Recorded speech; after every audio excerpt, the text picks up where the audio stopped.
Kichwa cha somo, vile unavyojiona ni shetani anakudanganya. Vile unavyojiona ni shetani anakudanganya. Somo langu lina malengo makuu mawili. Lengo la kwanza ni kukujulisha kuwa hivyo ulivyo shetani anakudanganya. Natambua, nataka nikujulishe kwamba vile ulivyo, maisha ulionayo, namna unavyotembea katika huduma, namna unavyotembea katika uchumi, namna unavyotembea kwenye maisha ya kawaida, hivyo ulivyo ni sauti ya shetani inakudanganya kabisa. Lengo la pili, tutaomba. Bwana Yesu asifiwe sana. Amen. Sasa tucheki sasa kwa habari ya vile unavyojiona ni shetani anakudanganya. Sijui unajiona kwenye mazingira yapi. Kuna mtu anayenisikiliza saa hii anaweza akawa anajiona yeye hawezi chochote kwenye maisha. Ninaposema hawezi chochote kwenye maisha, inamaanisha ya kwamba unakuta ni mgonjwa, alafu yeye tayari anajiona yeye ni wakufa, na anaona kabisa ameenda hospitalini, wamemwambia ugonjwa ulionao hutapona, hautibiki. Ameenda kwa waganga wa kienyeji, wameshindwa. Ameenda kwenye makanisa huku mbalimbali, manabii wakubwa akatoa na sadaka, wameshindwa. Nataka nikwambie asubuhi ya leo, hivi unavyojiona kabisa, hivi unavyojiona ni shetani anakudanganya, kwa sababu Biblia inasema aonavyo mtu nafsini mwake ndivyo alivyo. Aonavyo mtu nafsini mwake ndivyo alivyo. Kwa hiyo unaweza ukajiona wewe tayari ni wakufa, na katika ulimwengu wa roho tayari wewe wameshakuwekea ni wakufa, umeshajikatia tamaa. Uwe na uhakika ni shetani ameingiza sauti yake. Shetani ameingiza sauti yake, na kama ameingiza sauti yake amekuletea ili akudanganye. Na mimi nipo hapa kukuletea neno la Bwana. Haijalishi unajiona maisha ni magumu, haijalishi unaona watoto wanasumbua, haijalishi unaona kuna hali unapitia ni ngumu kwenye maisha yako, nimekuletea neno la Bwana. Yote katika yote Mungu anaweza, endapo ukaamini tu na ukatamka ukasema, hii ninayopitia ni jambo la muda tu, na kama ni jambo la muda tu, kuna wakati nitapona, kuna wakati nitafanikiwa, kuna wakati na mimi nitakuwa kama watu wengine wanaoendesha magari. Nazungumza na yule mtu aliyekata tamaa kabisa ya maisha.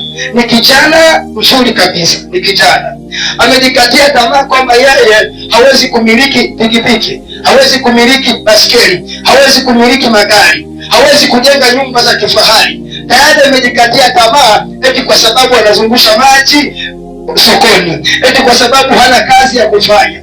Nazungumza na wewe, ukimwamini Mungu kuwa Yesu ni Bwana na Mwokozi wa maisha yako, hiyo sauti unayoisikia ghafla itatoka kwenye maisha yako, na ikishatoka kwenye maisha yako utaanza kusikia sauti ya Roho Mtakatifu inayokupa maisha ya ushindi.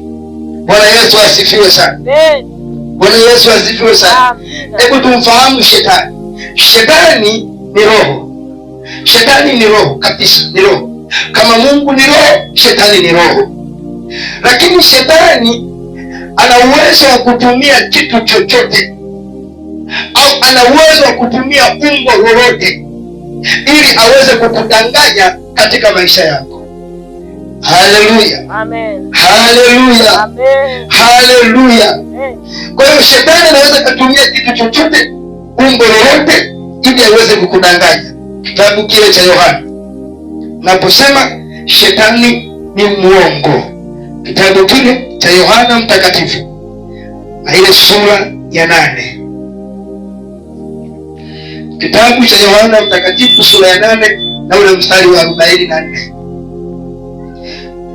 mstari wa 44. Kitabu cha Yohana sura ya 8 mstari wa 44. Biblia inasema, mstari wa 44, Biblia inasema, ninyi ni wa baba yenu Ibilisi, na tamaa za baba yenu ndizo mtendazo kuzitenda.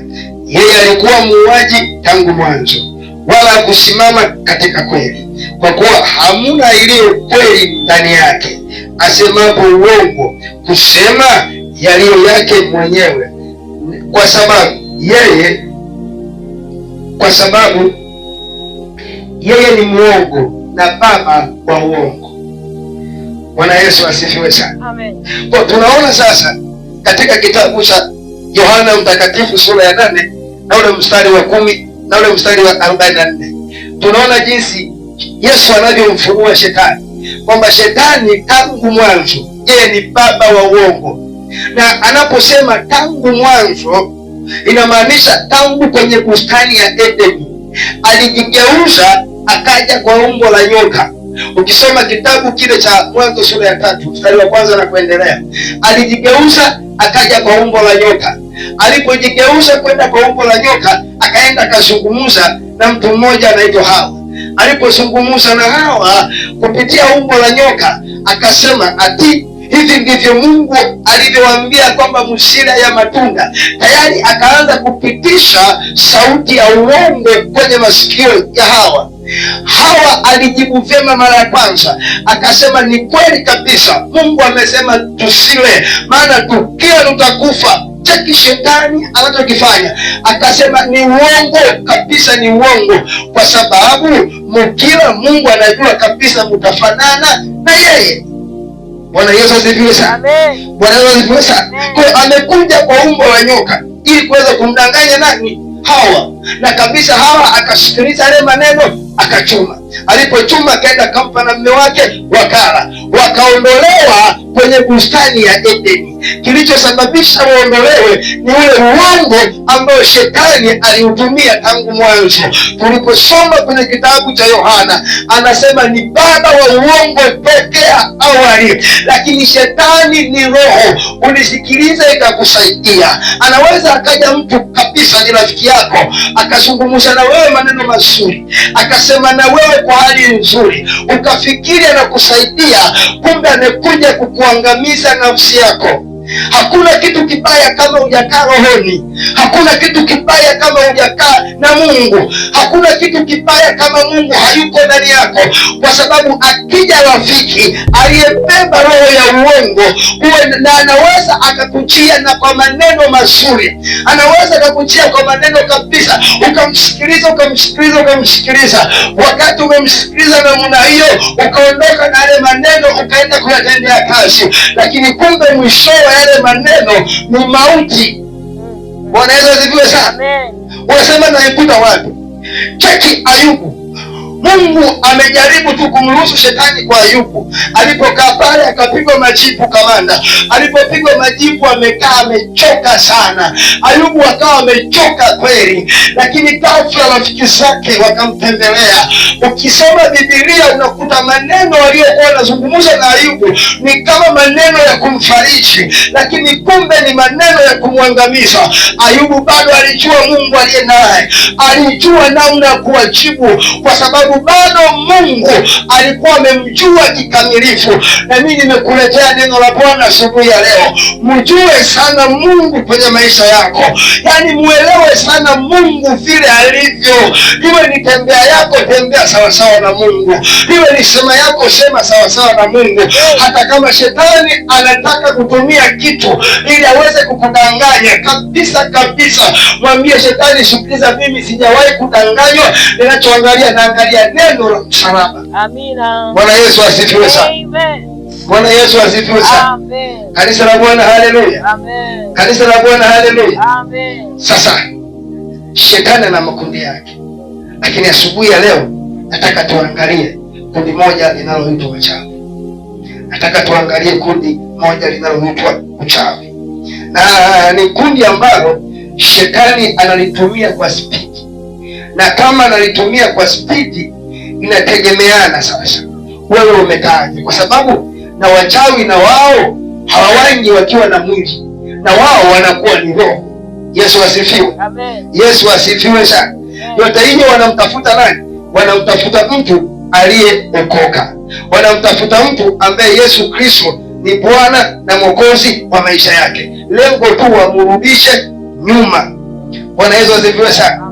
Bwana Yesu asifiwe sana. Amen. Hebu tuangalie, kabla ya kuangalia kundi la wachawi, tuangalie kitabu cha Mathayo. Kuna neno hapa nataka nikupe uone namna gani shetani alivyo mwongo na anavyotafuta watu kwa nguvu. Kitabu cha Mathayo sura ya 4 na ule mstari wa kwanza utasoma hadi 11. Biblia inasema, kisha Yesu akapandishwa na Roho nyikani ili ajaribiwe na Ibilisi. Akafunga siku 40 mchana na usiku, mwishowe akaona njaa. Mjaribu akamjia akamwambia, ukiwa ndiye mwana wa Mungu, amuru mawe haya yawe mikate. Angalia kitu ambacho shetani anakifanya. Anajua kabisa huyu mtu ana shida, anajua kabisa huyu mtu ana tatizo, na anajua kabisa huyu mtu ana uhitaji, na yeye anakuja sawasawa na uhitaji ulio nao, anakutembelea sawasawa na uhitaji ulio nao. Hawezi kuja kwako shetani wakati una furaha yako tu na amani nayo, hawezi kukuingia, na anajua kabisa huyu umebarikiwa, hawezi kukanyaga hapo. Lakini pale ambapo una shida, pale ambapo umekwama, shetani ndo anakuja, tena anakuja kama mwema. Asifiwe sana. Amen. Anakuja kama mwema akusaidie, lakini kumbe nyuma yake amekuwekea mtego ili akuangamize. Lazima Biblia inasema tuzijue siri za ufalme wa mbingu. Lazima ujue kutambua siri iliyo katika Biblia. Lazima ujue kutambua siri ya mtu anayekujia ghafla. Lazima ujue kutambua siri ya msaada unaokuja ghafla. Ni msaada umekuja kimungu au ni msaada umekuja kipepo ili uweze kuniangamiza? Yesu wakati amekaa ametulia zake, mwishowe ameona njaa, ameomba shetani akukanyaga pale penye maombi, amefunga hakukanyaga pale. Alipoona njaa, Biblia inasema ndipo mjaribu akaja akamjaribu, akaanza kuzungumza naye maneno mazuri, akamwambia, sikiliza bwana mkubwa, kama kweli wewe ni mwana wa Mungu. Na alijua kabisa huyu ni mwana wa Mungu, lakini anamuuliza, anasema, kama kweli wewe ni mwana wa Mungu, amuru mawe haya yawe mkate. Kitu gani shetani alikiona? Alijua kabisa Yesu ana njaa. Nazungumza na watu hapa wenye njaa, wanaopendaga misaada. Yaani mtu tu unaamka, umekaa nyumbani, unaamka asubuhi, anatokea mtu tu from where, anasema, nimepika kande nyingi sana, hizi kande nimeona zisiharibike, nimekuja kukuletea. Huna ufahamu katika ulimwengu wa roho. Unachukua zile kande, unaziingiza ndani, unakula. Alafu ghafla unajikuta maombi yamekata. Ghafla huna hamu tena ya kusoma Biblia. Ghafla huna hamu tena ya kwenda kanisani. Wakikuuliza una shida gani, unawaambia hata mwenyewe sijui. Zile kande ulizokula unajuaje? Yaani mtu tu atoka alikotoka, ameandaa kuni, ameandaa mka wake, amechukua sufuria lake, amenunua maharage, amenunua nini, alafu naenda pale, yeye anakuletea kama kukuletea. Angalia huo usiku ulikuwa unafanya nini? Unakuta usiku umekazana, nafunza roho za kichawi, na haribu, na sibomoa. Anajua asubuhi ikifika, huyu ndugu hatakuwa na kifungua kinywa. Anapoamka tu, nimuwaishia asitafute mandazi, nimuwaishia asitafute hiki. Anakuwaishia kwa sababu una njaa, unaanza kuzifakamia. Ghafla kiroho chako kinapoa. Ghafla unajikuta sijielewi. Kumbuka ni wapi ulipoanguka. Biblia inasema ukatubu. Wewe kumbuka ni wapi ambapo ulipokea kitu na hali hiyo ikakukuta. Yesu asifiwe. Yesu asifiwe. Kwa tuwe uangalifu na misaada inayokuja, na hata ukipokea, jua namna ya kuomba. Usichukue tu chakula cha mtu, usichukue tu soda ya mtu, usichukue tu kinywaji cha mtu ukaanza kukifakamia ukasema huyu ni msaada. Hakuna msaada kibibilia. Kila kitu kinachokuja kwa watu ni sadaka. Yesu asifiwe sana. Amen. anakuja na kuletea, unafikiri ni msaada. Yeye ameshaenda kwenye miungu yake, ameenda kwenye madhabahu yake, akaomba pale, akasema akichukua tu hii kande, akachukua tu hii biskuti, akachukua tu hiki chakula, akila tu basi. Yesu asifiwe. Amen. Yesu asifiwe. Amen. Jamani, Yesu asifiwe. Amen. Kwa hiyo uangalifu na misaada inayokuja. Shetani naye akamfuata, akaambia, mwana wa Mungu, amuru haya mikate. Yesu akaangalia uwezo wa kuamuru juu kwa mkate anao, lakini je, hii ajenda imekuja kwa lengo ipi? Jamani, una uwezo wa kutafuta nawe kande ukala, lakini hizi kande zimekuja kwa ajenda ipi? Una uwezo wa kutafuta wali ukala, hii wali mtu amekuletea, umekuja kwa ajenda ipi? Yesu akatazama, akaangalia, akaja hii ajenda hii mbaya kabisa, akasema imeandikwa. Unisikilize, kwenye neno imeandikwa. Mungu wetu analiangalia neno ili apate kulitimiza. Shetani Yesu hakuanza kukemea pepo kusema shetani toka, ninakuvuruga, ninakuvunja. Sikiliza, kuna wakati tufike sisi tuliokoka tubadilishe staili za maombi. Naongea na watu wanisikiliza hapa. Nasema kuna wakati tufike tubadilishe staili za maombi. Yale maombi mnavunja na haribu yalishazoeleka. Tufike wakati tumwambie Mungu imeandikwa. Tukimwambia Mungu imeandikwa, anauliza wapi? Unamwambia kitabu fulani, umesema kabisa wazi, wewe ulungu langu na silaha zangu za vita ni wapi? Unamwambia Yeremia 51:20 mpaka 23. Yesu akifunua, akisoma, anakuta sheria imembana, anarudi kwako. Yesu mwenyewe anachukua nafasi ya kuanza kupigana. Kwa nini? Umeruhusu neno. Bwana Yesu asifiwe sana. Bwana Yesu asifiwe sana. Naongea na watu hapo. Bwana Yesu asifiwe sana. Amen. Kanisa la Mungu, Bwana Yesu asifiwe. Kuna wakati lazima mbadilishe staili ya kuomba. Hujasoma kitabu cha Ufunuo 12 kuanzia 7 hadi 11. Anasemaje?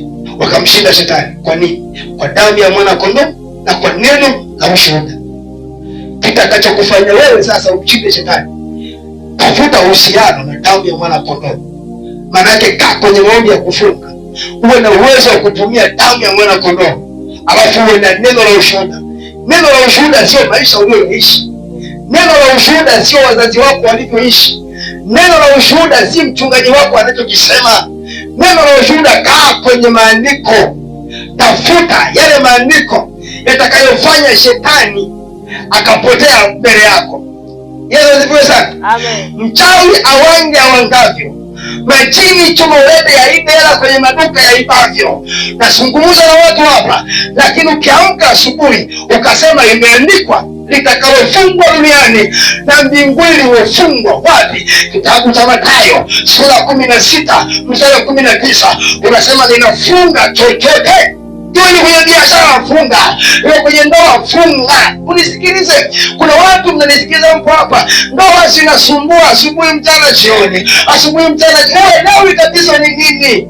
Ni msaada ulioletewa. Yesu asifiwe sana. Amen. Kulikuwa na amani tu, ghafla mnacheka, mnaongea, umekuja wali. Ni mchana kweupe, unajiandaa kupika. Na sisi ambao tumepanga ndio tuna ndani kubwa sana. Unajiandaa kabisa kupika, unajiandaa kupika kabisa. Kama si ajirani wanao kupika nimeona tu hiki chakula, hebu kula tu basi kula. Kuleni tu chakula hiki. Unamshukuru sema asante. Unakichukua kile chakula, hata una maarifa ya kuongea chakula. Unafakamia mezani, unaanza kula. Ghafla unashangaa tu, ndoa imeanza hapo hapo. Huyu hakuelewi, huyu hakuelewi. Mara matusi. Yeye anachekelea. Wamekula bwana. Jamani, Biblia inasema watu wangu wanaangamizwa. Haisemi wanaangamia, inasema wanaangamizwa kwa kukosa maarifa. Yatafute maarifa ndani ya Biblia. Nazungumza na wewe, sikiliza. Yatafute maarifa ndani ya Biblia. Yatafute maarifa ili usije ukaangamizwa kwa kukosa. Yesu asifiwe. Amen. Yesu asifiwe sana. Amen. Yesu asifiwe sana. Amen. Bwana Yesu asifiwe. Amina. Kwa mtu tu anaweza akaja akakuletea kitu, chukua na ukachukua. Na sisemi kuchukua ni vibaya, Nakumbuka wakati niko shule nilikuwa na kawaida miaka 4 mitatu. Nilianza ni miaka mitatu. Nikiwa form 2 nilikuwa nafunga siku 40. 2000 na nyingine siku 40. Tena mpaka form 4 siku 40. Nimekaa sasa pale namna hii. Nilikuwa ni mtu wa maombi kweli. Sasa unakuta unamwambia Mungu mchana siri, nitakuwa nakula usiku. Anakuja mtu hajawahi kukupatia mama wala bagia wala sambusa. Kama wewe tu mtu asema, "Ashe, umekaa peke yako hapa mkiwa. Huendi kununua vitu." Anamwambia, "Leo mimi sitoki darasani mapumziko." Anasema, "Sawa, haina shida." Anakuja na kufungashia lamu. Anakuletea. "Hebu njoo tukae hapa tuanze kula." Upo kwenye maombi ya kufunga. Yesu asifiwe sana. Amen. Sasa kama neno hauna, unaungana naye. Kama neno huna, unaungana naye. Nilisoma hichi kitabu cha Mathayo, kilikuwa kinanisaidia sana. Kwa chakula kikija na maana kiangalia, najua ndio yale ya Yesu. Yesu asifiwe sana. Amen. Yesu asifiwe sana. Sasa fungua hayo maombi, sema mimi nimeahirisha, sipo kwenye maombi. Au umemaliza maombi yako siku 40, umekaa shule, huoni hata chakula kikujibu.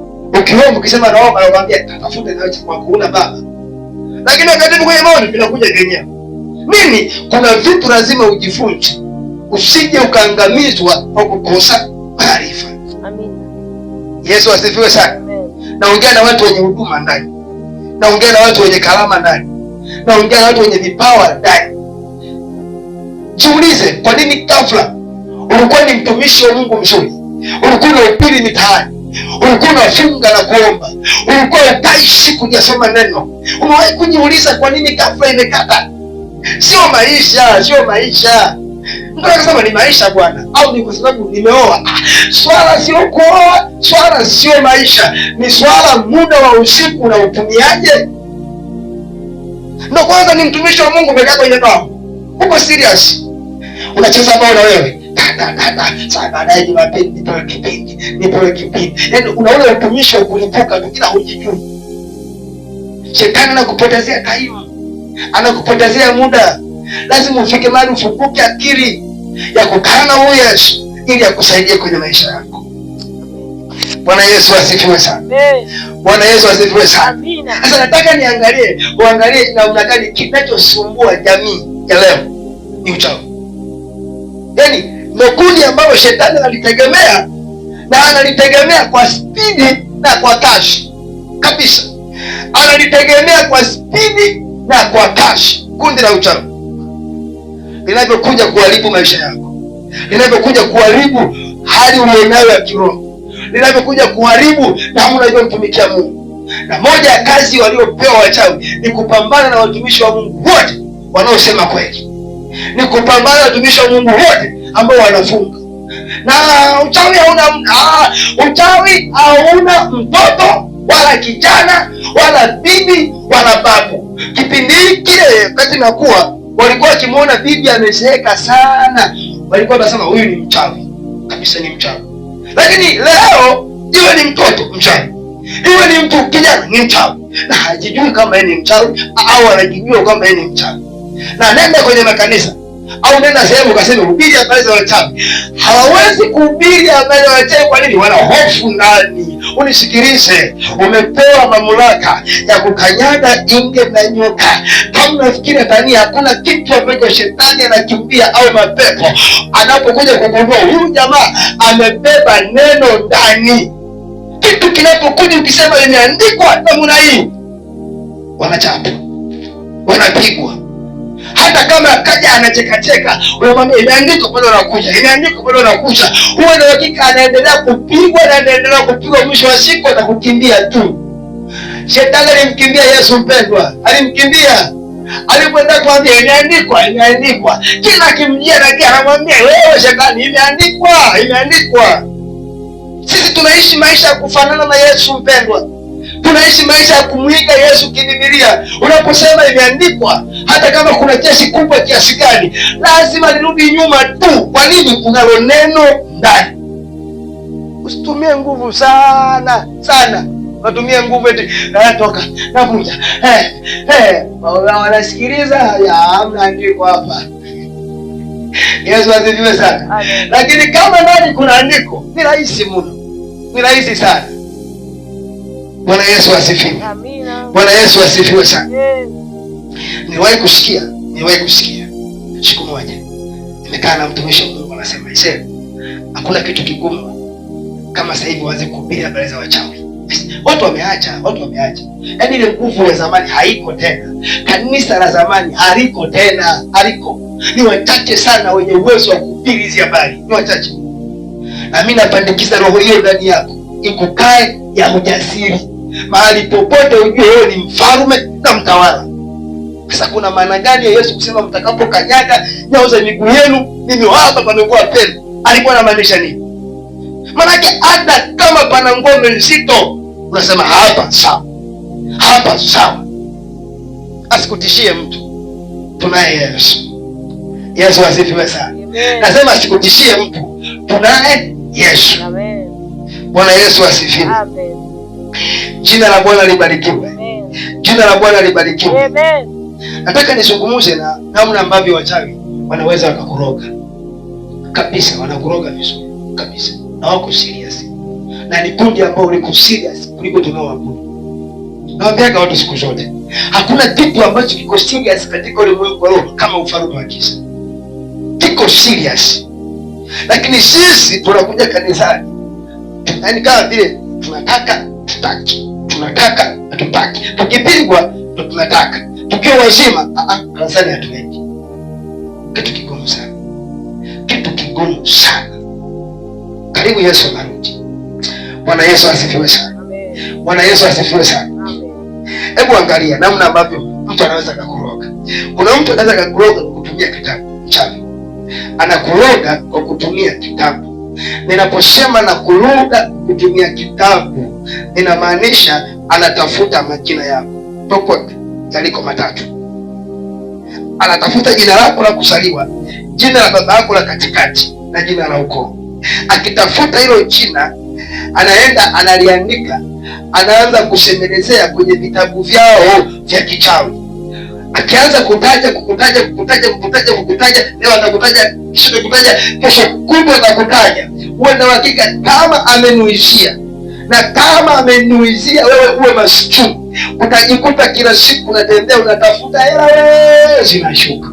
Unatafuta unajitahidi, wewe zinashuka. Kwa nini? Kuna mtu amekaa anakunuizia tu maneno, anakunuizia.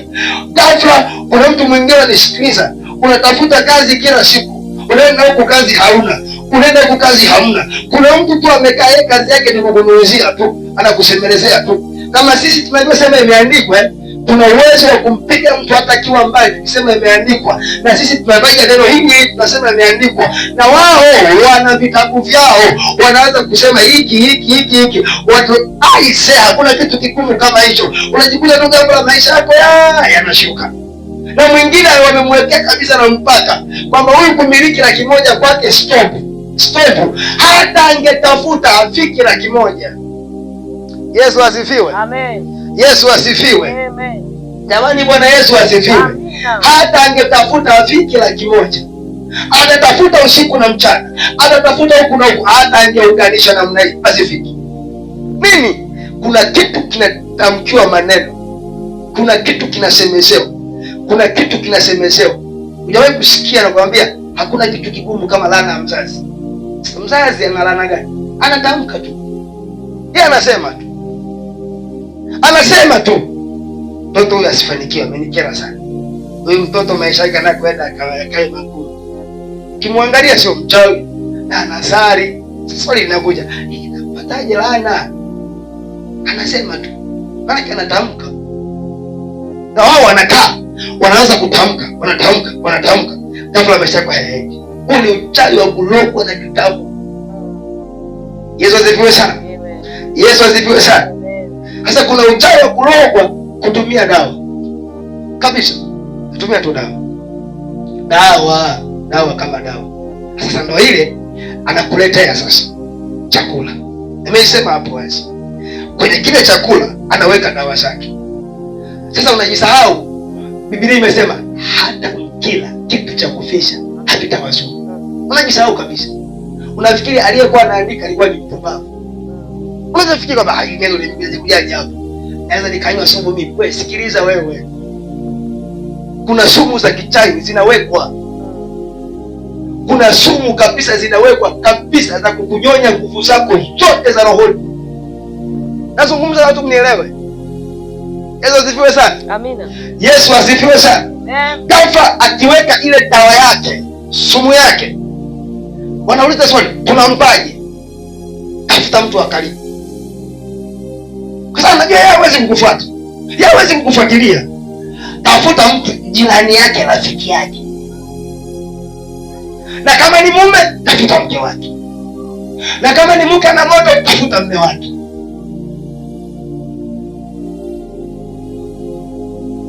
Bwana Yesu asifiwe. Amen. Bwana Yesu asifiwe. Kuna siku nilikuwa naongea na mchungaji mmoja, akaniambia mimi nilikuwa moto kama wewe, yaani vile unavyokosa maombi, yaani vile watu wanavyoanguka. Sasa kana fly mimi nikiomba watu wanaanguka, lakini kwa mimi sitaki watu waanguke, nataka watu wapokee nini? Uponyaji. Ndio sana. Yaani asila yangu watu wapokee nini? Uponyaji. Popote eneo lolote lile, ninachotamani watu wapokee uponyaji. Tena uponyaji unaodumu ambao kabisa haya mapepo hayarudi tena. Yesu asifiwe. Amen. Akaniona sasa sasa natamani kabisa. Na mimi nilikuwa fire hivyo hivyo. Akasema sasa huo fire unipeleka wapi? Sasa nilianza katu kanisa, watu wakaanza kuokoka. Tukaanza kufanya harambee. Hapo hapo, penye harambee hapo hapo. Nikamwambia hey kawaje? Sasa tumefanya ile harambee, tukafanya harambee kwanza tukaingiza hela. Harambee nyingine tukaingiza hela. Lakini ghafla kiroho kikaanza kupoa. Na mimi nikamwambia sawa, ni kweli. Unafahamu kwa nini? Ulikuwa unapokea vitu wote. Yaani mtu anakuja akuletee tu hela wewe pole pole. Atoke alikotoka, achukue hela yake, aje akuletee wewe. Ni mchungaji.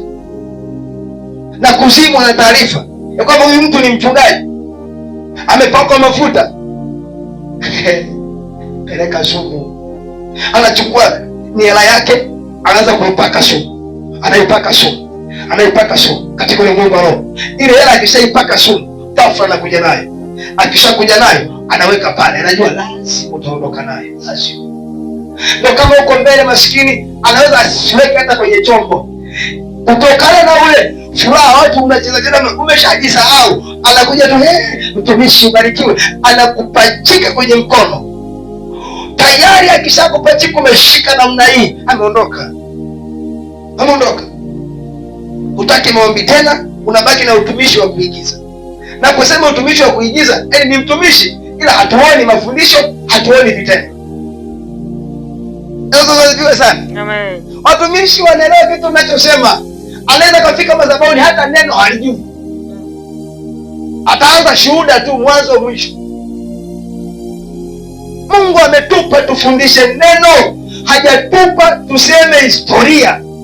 Mungu ametupa tuwalishe watu kitu ambacho wakiondoka nacho wana uwezo wa kwenda kuomba. Hajakuleta usimulie maisha yako. Yesu asifiwe. Amen. Yesu asifiwe. Amen. Unakuta mtumishi, sikatazi shuhuda zinajenga, lakini unakuta sasa mtumishi umekaa hapo umesoma kitabu cha Mathayo 4 nasema kisha Yesu akapandishwa na Roho nyikani. Anaanza kusema jamani, yaani naacha kabisa, yaani mimi kama tu ni majaribu mimi. Yaani nimepitia sana.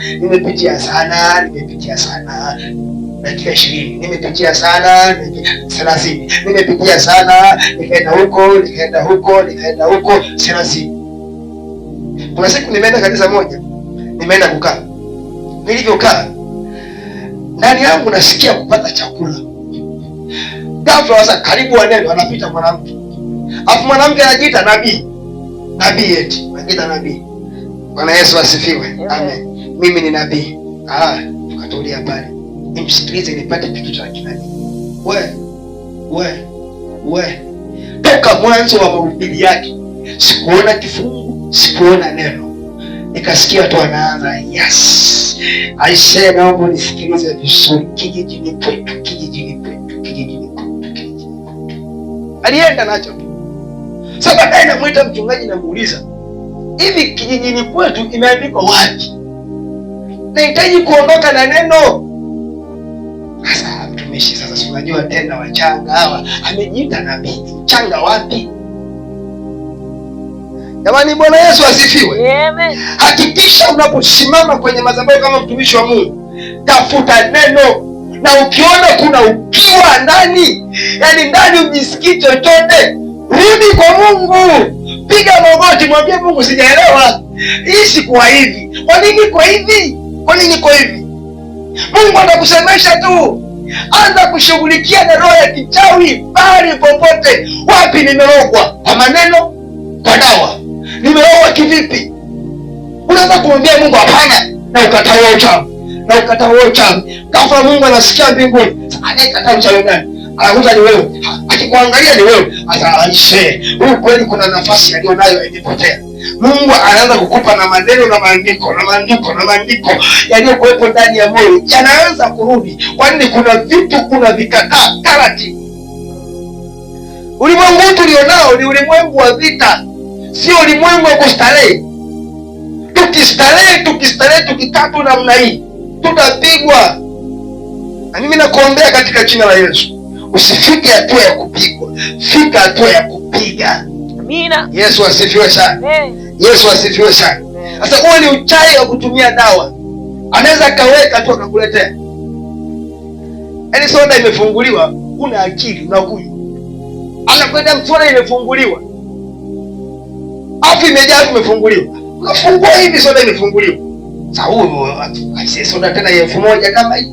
Na kweli nina kiu. Shida inakuja mahali penye shida. Na kiu anakupatia. Unaanza kunywa unafurahi. Soda ya boko hiyo. Chaza toka nini?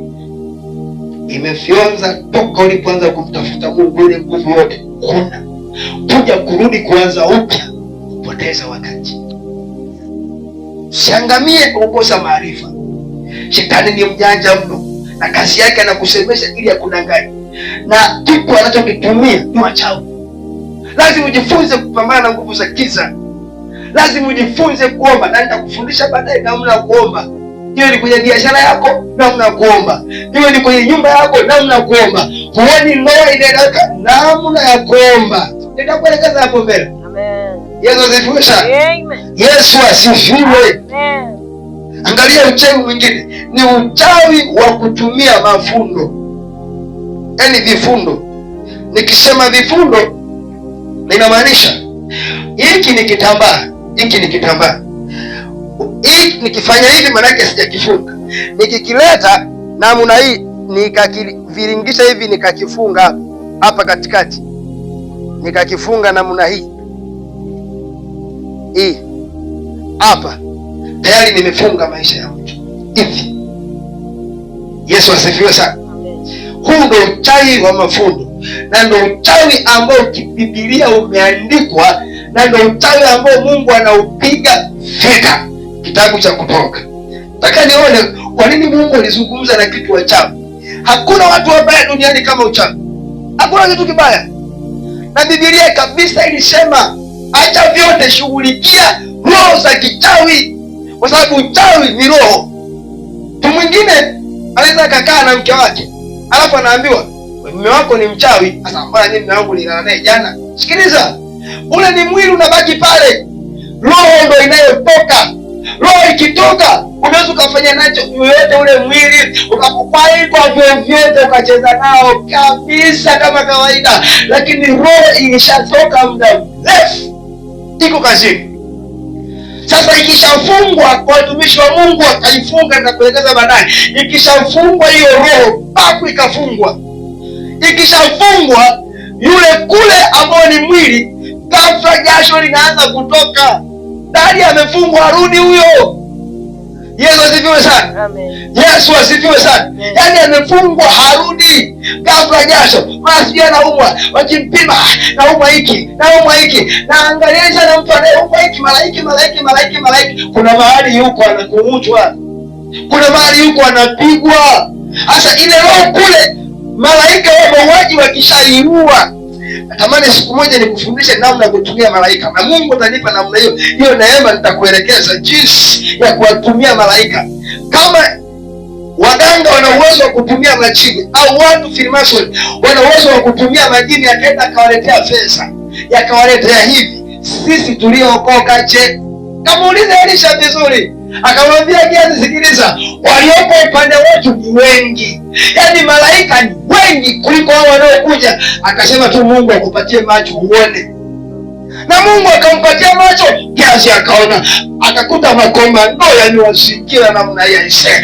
Popote unapoenda jua wewe umezingiwa, maadamu Yesu ni Bwana na Mwokozi wa maisha yake, haachi mtu Yesu. Amen. Alisema ninyi ndo mnaweza mkaniacha, lakini mimi siwezi kuacha hata siku moja. Kama umeongoza sana ya toba, Yesu ni Bwana. Haijalishi ukatembea mazingira gani, wako malaika wanaenda na wewe tu. Unakuja kuona wako na wewe tu. Amen. Na ndio unakuta katika ajali uliopata, wengine wote ambao wazari wamekufa, lakini peke yako umeamka mzima, mpaka wanakushangaa. Hujawahi kuona, hujawahi kusikia. Kuna mtu mmoja peke yake katika kaya la watu 30 amepona peke yake. Kwa nini peke yake? Alikuwa na malaika wanamlinda. Wakati nimeanguka wanamnyaka na moto. Nyamaza wewe, alafu kaa hapa. Wanamketisha, anashuka pale, hata kovu hana. Kwa nini? Alilindwa na kamanda. Amen. Jamani, nampenda huyu Yesu mimi. Kwa sababu najua sisi tunalindwa zaidi ya kulindwa.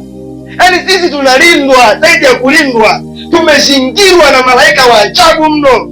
Asikutishie mtu. Kinachokusemesha hichi kusema hivi nitaweza kweli? Yaani shetani anakujia na sauti hivi, na mimi naweza, na mimi naweza. Sikiliza, katika jambo lolote wewe unaliweza katika yeye akutiaye nguvu. Yesu asifiwe. Amen. Jamani, Bwana Yesu asifiwe sana.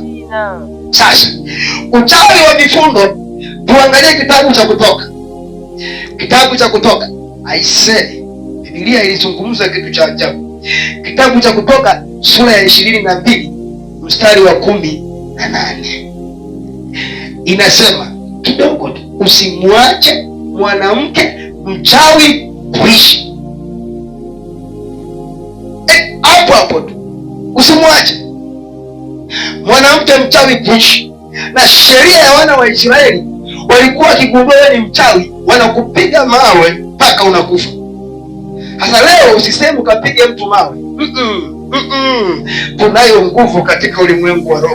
Nitakufundisha baadaye. Usimwache mwanamke mchawi kuishi. Uko sokoni na biashara yako, mmepanga maduka, alafu duka la mtu fulani anatumia ufalme wa giza. Wateja na bidhaa ni hiyo hiyo, wateja wako hawaji. Kila wakija wanaangalia tu hivi, hawaingii, wanaenda duka lingine. Yaani kuna kitu kinawavuta. Hapo mshingie jo huko, hapo mshingie jo huko. Wewe unafanya biashara wewe mpaka jioni, muone 2000. Mwenzako anahesabu mamilioni. Biashara ni ile. Alafu muokoka, Yesu ni Bwana. Nakupa siri moja tu, shughulikia roho ya kichawi. Kabisa. Shughulikia roho ya kichawi ile ya vifundo, uchawi wa vifundo kabisa ule. Ushughulikie. Ukiushughulikia mambo yataenda sawa, na wewe jirani atakuchukia milele. Bwana Yesu asifiwe sana. Anasema usimwache mwanamke mchawi kuishi. Zamani walikuwa wanapiga mawe wanakufa. Leo ni kazi ya malaika. Kazi ya malaika ya mauaji. Hiyo ni kazi ya malaika ishe. Na malaika washuki hivi hivi, wanashuka kwa neno.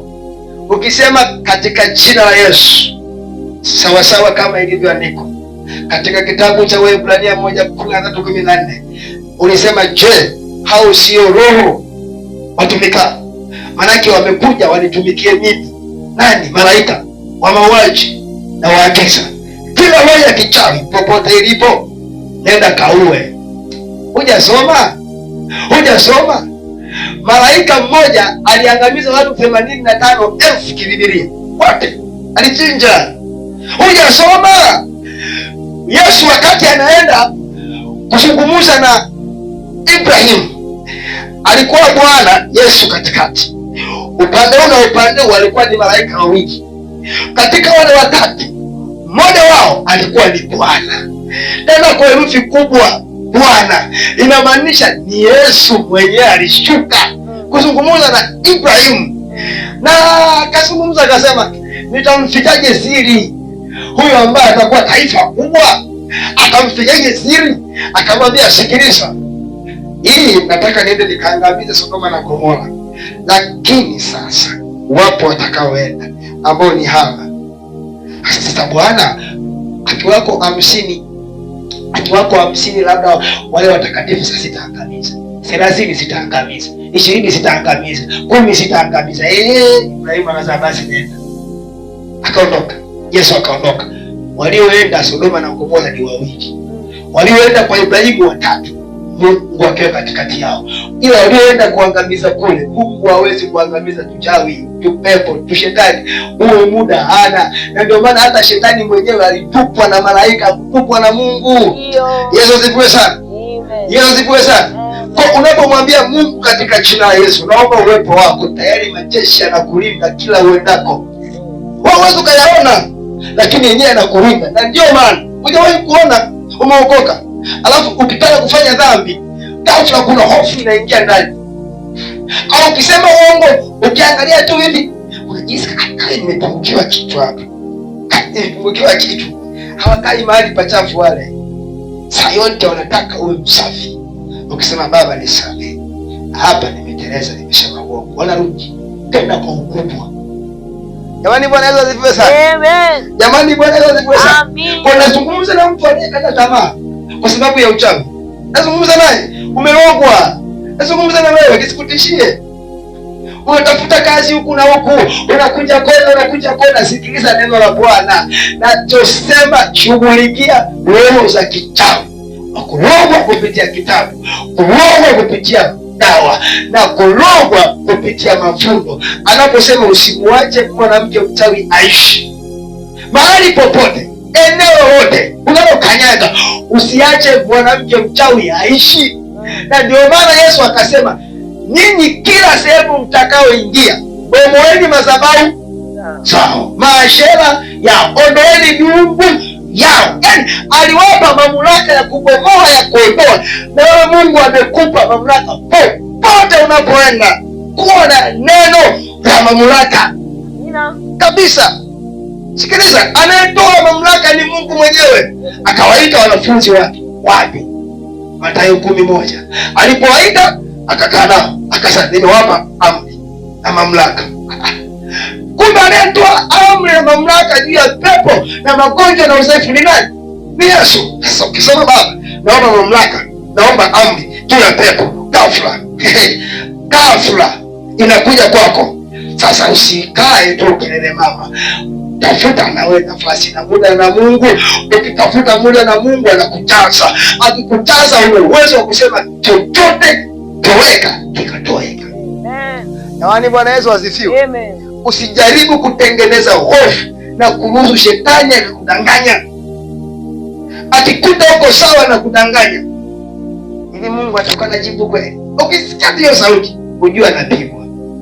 Nasema ukikuta uko kwenye maombi kafu naomba rapakatoroboshata, afu nasikia hivi, Mungu anajibu kweli unachokifanya?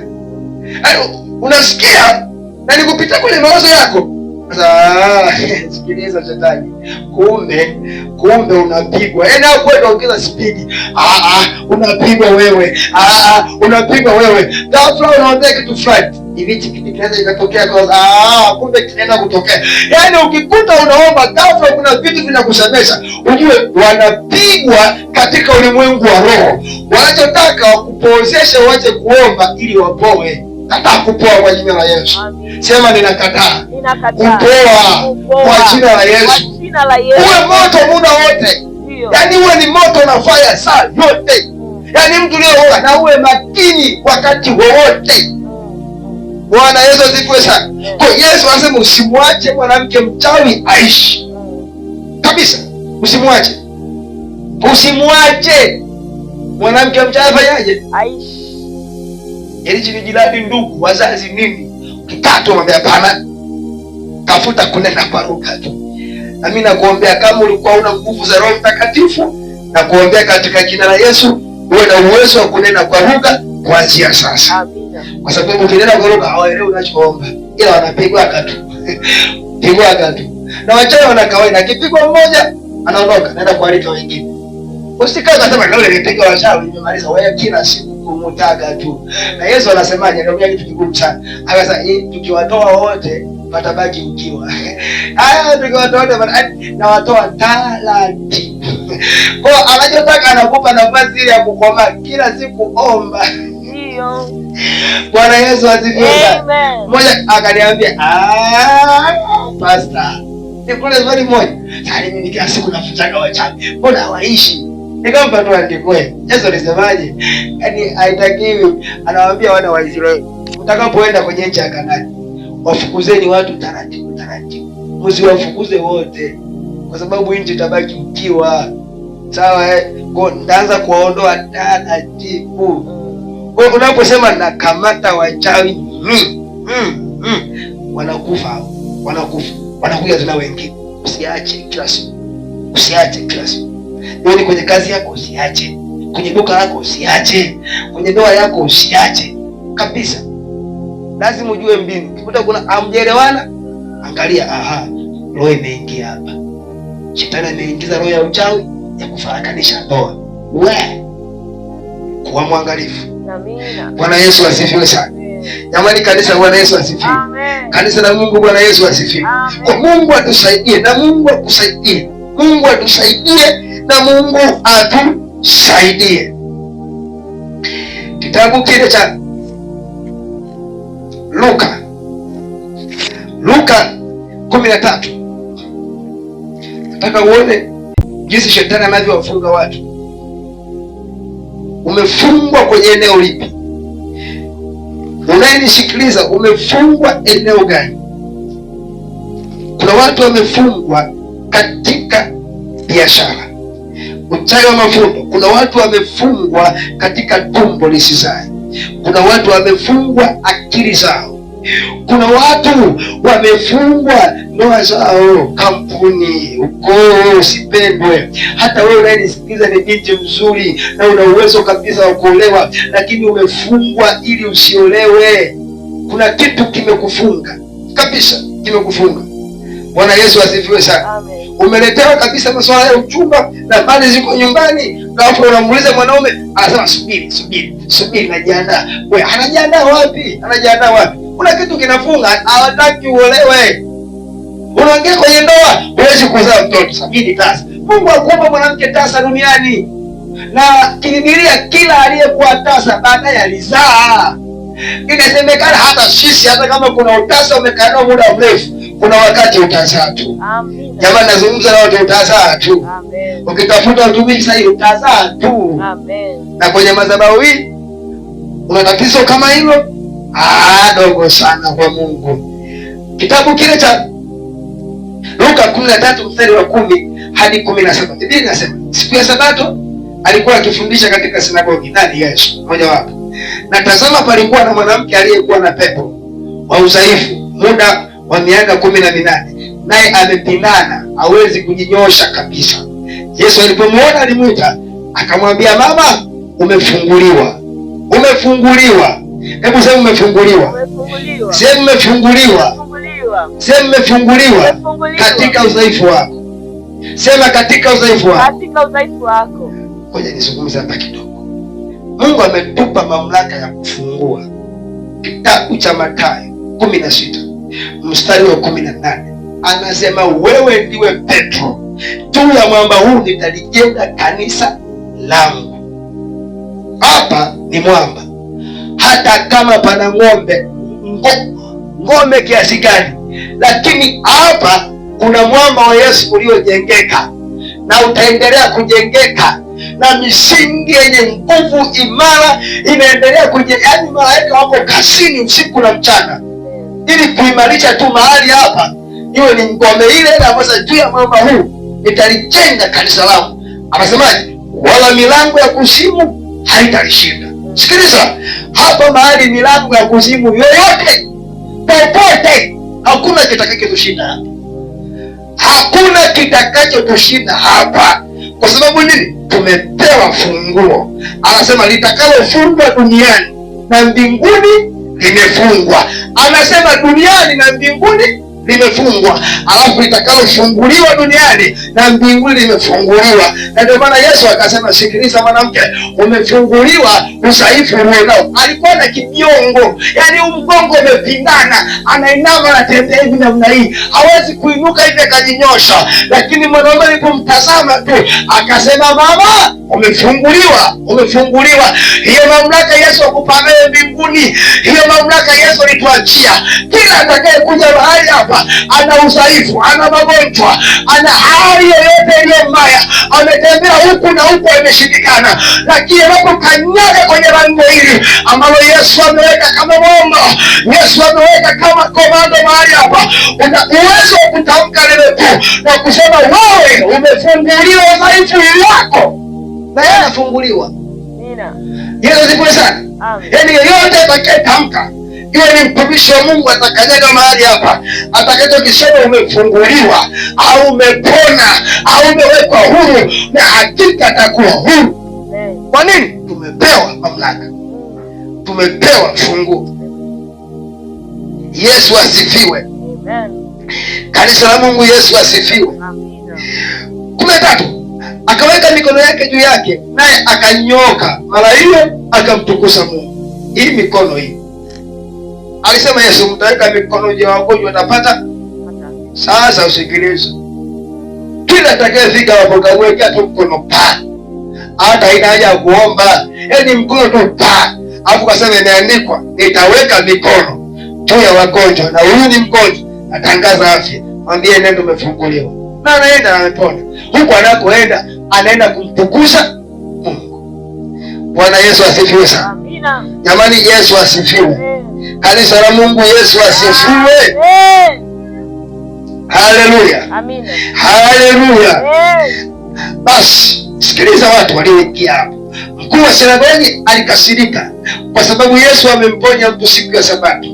Akajibu akawaambia mkutano, kuna siku 6 zifazo kufanya kazi, basi njooni mponywe katika siku hizo, wala si katika siku ya Sabato. Lakini Bwana akajibu akasema, enyi wanafiki, kila mmoja wenu je, hamfungui ng'ombe wake au punda wake siku ya Sabato katika zizi aende naye kumnywesha? Na huyu mwanamke aliye wa uzao wa Abrahamu, sikiliza, huyu mwanamke aliye wa uzao wa Abrahamu, ambaye shetani amemfunga miaka 18, shetani amemfunga miaka 18, hii haikupasa afunguliwe kifungo hiki? Haisai. Shetani amemfunga miaka 18. Kuna watu wanateseka, kuna watu wamefungwa huko nyumbani, kuna watu wamekaa nyumbani, yaani ana ugonjwa ametulia, hawezi kwenda kujisaidia popote. Yeye hapo hapo anajialishia, hapo hapo anajititia, ni mke wake tu anakuja anamzoa, anazoa anapeleka nini, anaenda hospitalini, huo ugonjwa haupo. Anaenda kwa mganga, mganga ameshindwa, amekaa tu na ugonjwa wake ametulia namna hii, analetewa chakula hapo hapo, kila kitu hapo hapo. Nataka nikwambie, huyu mwanamke miaka 18 alifungwa na shetani. Kila aliyefungwa na shetani, sikia, unalisikia popote pale, natangaza kufunguliwa katika jina la Yesu Kristo wa Nazareti. Amen. Bwana Yesu asifiwe. Amen. Sasa kama huyo alifungwa miaka 18, watu wamefungwa miaka mingapi? Watu wanakaa na shida muda gani? Tufike mahali tubebe huo uhalisia, tufike mahali tubebe na kumwambia Mungu haiwezekani. Kila atakayefika hapa, haijalishi amefungwa na ibilisi miaka 90, miaka 100, lakini akikanyaga hapa tu atapokea uponyaji. Amina. Atapokea uponyaji. Natangaza atapokea uponyaji. Amina. Yesu alisemaje? Kazi nizifanyazo ninyi mtazifanya zaidi kuliko nani? Aisha, kuliko nani? Kasome miujiza ya Yesu. Je, wewe umeifanya? Ndio ujue hatujahubiri bado injili.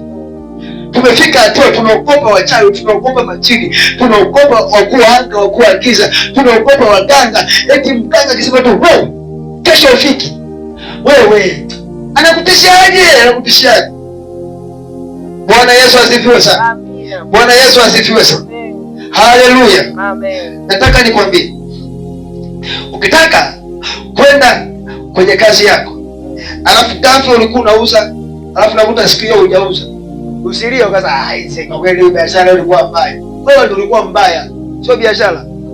Wewe ndio ulikuwa umekaa ovyo, sio biashara. Hivi kweli umekaa dukani? Leo umekaa tu dukani. Umefungua duka lako, umekaa. Eti tunasubiri wateja waje. Wewe, wateja waje. Unaduka peke yako? Wewe unaduka peke yako? Unakuta una wako wengi. Ulienda jirani akuonea wewe hivi. Anakuonea wewe, jifunze kuomba wewe. Jifunze kuomba. Alafu watutumie nguvu sana tuliyookoka, ambao Yesu Kristo ni Bwana na Mwokozi wa maisha yetu. Ukiingia dukani, sema namna hii, au kwenye kazi yako yoyote unayoifanya, iwe ni kwenye kampuni, biashara, iwe ni kwenye eneo shuleni, yani iwe ni ofisini, ukaingia tu namna hii, au kanisani, usisahau maombi haya, yatakusaidia sana. Sema imeandikwa, litakalofungwa duniani na mbinguni limefungwa. Ninafunga roho zozote za kichawi kwenye biashara, zinazotambika biashara, zinazozuia wateja, zinazozuia hii biashara isiende, ninazifunga kwa jina la Yesu. Usisahau kutaja jina la Yesu. Aisee, usisahau kulitaja jina la Yesu. Unaposema ninafunga, na mbinguni wameshasikia, kila kitu kimefungwa, kila kitu kimefungwa. Alafu sema naruhusu sasa, nafungulia wateja, nafungulia kazi iende, ninafungulia. Aisee, unapoenda kulala usisahau, nataka kulala, mwambie Mungu sasa, huwa naotaka ndoto mbaya. Kuna watu nazungumza nao baadaye. Huu mchana wa mafunzo sijaumaliza, tutaendelea baadaye jioni kama tutapata nafasi. Unaenda kulala usingizi, usilale tu kama mtu aliyekufa, ni mtu aliyekufa. Wewe wote usemeshi chochote kwa habari ya ufalme wa Mungu, kwa habari ya huduma ulionayo, usemeshi. Mimi kilio kinaniumiza sana. Sisemeshi mimi ni mchungaji wewe mimi. Kumbe kuna namna katika ulimwengu imefungwa. Unaenda toa sasa, sikiliza. Naenda kulala sasa. Naenda kupumzisha mwili sasa. Yule anayekuja kuchukua nafsi yangu kuipeleka kukimbia makaburini yule. Kuna mtu anakuja anaichukua nafsi yangu anaanza kuifukuzia makaburini. Nimeota leo nilikuwa nafukuzana makaburini. Ndoto hizo Mwingine anaota mara anahesabu, yaani nafsi yake imekaa sehemu anahesabu hela. Mwingine anaota yuko shambani, anavuna anaamka asubuhi amechoka kweli. Mwingine anaota tu amelala amesahau na ndoto, ila anaamka anakuta meno yanauma. Kumbe kuna wachawi wamechukua ile meno yake, wameenda wamekula nyama wanamrejeshea ile meno yake kabisa. Anaamka takino au inaniuma, wewe aliyekuja hapo ni mchawi. Sema hivi leo jamani, yatosha. Hebu sema yatosha. Ufike mahali ujue kusema yatosha. Unakwenda kwa mwambie Baba, katika jina la Yesu Kristo wa Nazareti, imeandikwa wapi mwanangu? Katika kitabu cha Mathayo sura. Usisahau hichi kifungu mpendwa, hichi kifungu kikae kwako, yaani kama wimbo wa taifa shuleni wanafunzi. Hiki kifungu tunamwambia Baba, imeandikwa wapi? Litakalofungwa duniani na mbinguni limefungwa. Kama unamfahamu mchawi jina lake anayekuangiaga, taja jina. Kama ufahamu, jumulisha wote. Sema leo ninafunga roho za kichawi upande wa kaskazini, kusini, magharibi, mashariki, iwe ni juu iwe ni angani, kwenye hii nyumba ninafunga. Ukitamka ninafunga, sema katika jina la Yesu. Baba, naenda kulala, naomba useme nawe, alafu lala. Unakuta mchawi ameingia ndani, wewe usimuone, anaingia ndani kabisa, anaingia haoni. Aisha, mchawi haoni. Alizoea akija na kuja anachukua meno na mtu leo hakuponi. Alizoea akija anachukua mwili wako, nafsi yako, anakufanyisha kazi. Anakuta leo hakuoni. Akaanza akitaka kuondoka, simeshafunga. Kuingia anaruhusiwa, ila kutoka hawezi. Anakuta hawezi kutoka. Hujawahi kuona kuna wahubiri wamekamata wachawi, unafikiri anakamataje rahisi sana. Akisema Baba, kwenye huu mkutano ninafunga roho za kichawi, zinakuja zinaingia amezifunga, zinakuja zinaingia, zikishaingia zinafungwa, haziwezi kutoka hapo. Unaona tu mtu amekaa, mbona uondoke? Amekaa. Sasa mimi mchawi nimetoka wapi? Unatoka wapi? Sumbawanga na umekuja Mlowe. Kinachofuata si ufe sasa, unaokoka na kufa. Kama na hasira Roho Mtakatifu usimwache mleke mchawi aisha, anaua. Kama na rehema una uwezo wa kutubu, atubu. Unaokoka, anaokoka. Lakini nao mikutano ya leo haina hiyo miujiza, haina hiyo ishara. Hatutafanya mikutano design hii. Amina. Hatutafanya mikutano design hii ambayo haina ishara. Sitaruhusu kuhubiri hapa. Ambayo haina maajabu, sitaruhusu hapa. Kabisa. Mtumishi wa Mungu anasema, "Hayamkini leo Mungu hajaamua kupenda." Mungu hajafanyaje? Wewe hujakaa sawa. Tumepanda mbegu. Umepanda nini? Mahubiri, unapanda mbegu mahubiri. Hatupandi mbegu. Tumetumwa tukatafute watenda kazi shambani mwa Bwana. Hatujatumwa tukapande mbegu. Utachelewa sana kupanda mbegu. Yesu asifiwe sana. Hayo mahubiri feki ambayo shetani yaingiza, nasema hivi, nayakataa kuanzia leo. Mikutano ya zamani irudi katika jina la Yesu. Ishara na maajabu zirudi kwenye makanisa katika jina la Yesu. Haijalishi ni wapi, fika mahali, tangaza tena, uwe na uwezo wa kutangaza kwamba leo nimewaletea Yesu mpenda muujiza. Hapatakuwa na uchawi wala uganga wala miungu, kila kitu kitakuwa chini kwa jina la Yesu. Alafu uone Mungu anapojidhihirisha. Aisee, Mungu anapenda kujidhihirisha mahali ambapo ametaka asihishwe. Hujamsoma Elia? Elia alipanda mbegu pale. Alipanda mbegu, unaongea wengine vya mikutano.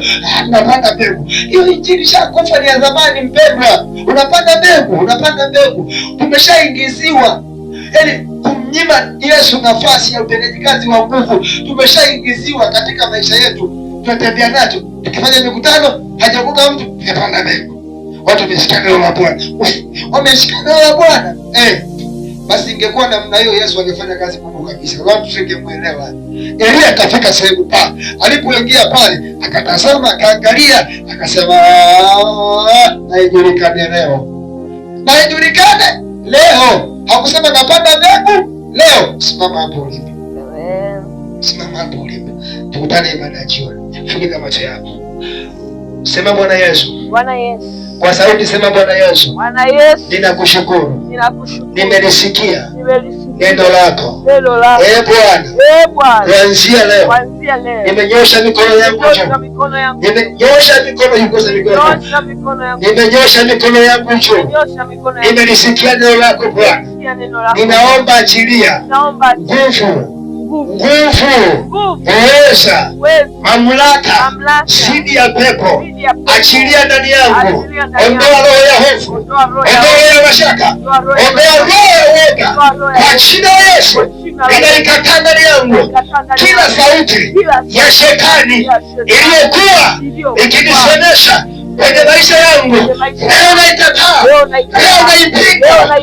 naipiga, ninaifunga kwa jina la Yesu, kwa jina la Yesu.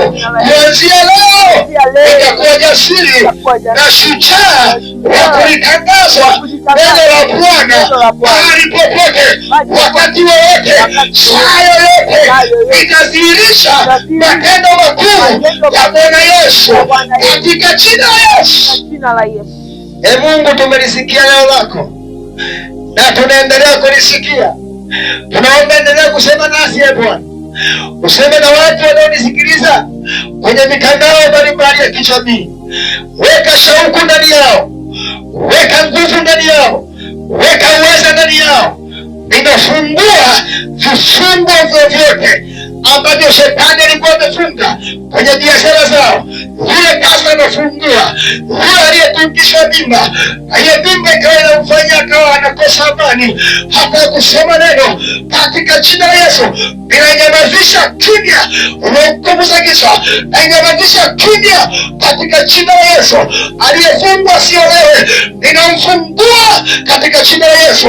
Aliyefungwa asipate kazi, ninamfungua katika jina la Yesu. Aliyefungwa na magonjwa, uliyempopona, uliyemfungua, natangaza afunguliwe, natangaza afunguliwe kila udhaifu